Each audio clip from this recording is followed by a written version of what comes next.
2021 সালে বক্স অফিসে সাফল্য পায় আল্লু অর্জুন ও রশ্মিকা মান্দানা অভিনীত ব্লকবাস্টার সিনেমা পুষ্পা। পুষ্পরাজের চরিত্রে দর্শকপ্রিয়তা পান আল্লু অর্জুন, সঙ্গে জাতীয় পুরস্কার জিতে নিয়েছিলেন তিনি। মুক্তির অপেক্ষায় সিনেমাটির সিকুয়েল পুষ্পা 2। আর এই সিনেমার জন্য ভারতের ইতিহাসের সর্বোচ্চ পারিশ্রমিক নিয়েছেন আল্লু অর্জুন।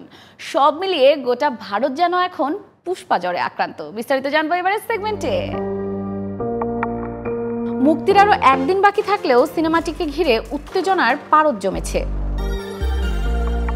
3 বছর পর আগামী 5 ডিসেম্বর বড় পর্দায় মুক্তি পাচ্ছে পুষ্পা 2।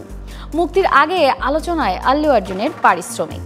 এই সিনেমার জন্য এক লাফে 100 কোটি থেকে পারিশ্রমিক নিয়েছেন 300 কোটি রুপি। আর সিনেমার বাজেট 500 কোটি রুপি। এদিকে মুক্তির আগেই পুষ্পা 2 তার দাপট দেখাতে শুরু করেছে। রীতিমতো ভারত সহ বিভিন্ন দেশে অগ্রিম টিকিট বিক্রির দৌড়ে ঝড় তুলেছে এই সিনেমাটি। অন্যদিকে সিনেমা মুক্তির আগেই হল সত্ত্ব বিক্রি করে আয় করেছে 570 কোটি রুপি। আর টিভি, ওটিটি ও অডিও সত্ত্ব থেকে সিনেমাটি আয় করেছে 725 কোটি রুপি। সব মিলিয়ে মুক্তির আগেই 1295 কোটি রুপি আয় করেছে পুষ্পা 2। লাল চন্দন কাঠের ব্যবসা নিয়ে এগিয়ে গেছে সিনেমাটির গল্প। অ্যাকশনধর্মী এই সিনেমাটির মূল চরিত্রে অভিনয় করেছেন আল্লু অর্জুন, রশ্মিকা মান্দানা, ফাহাদ ফাসিল সহ আরও অনেকে। এখন শুধু অপেক্ষা মুক্তির পর দর্শকদের মাঝে কি পরিমাণ সাড়া ফেলতে পারে এই সিনেমাটি।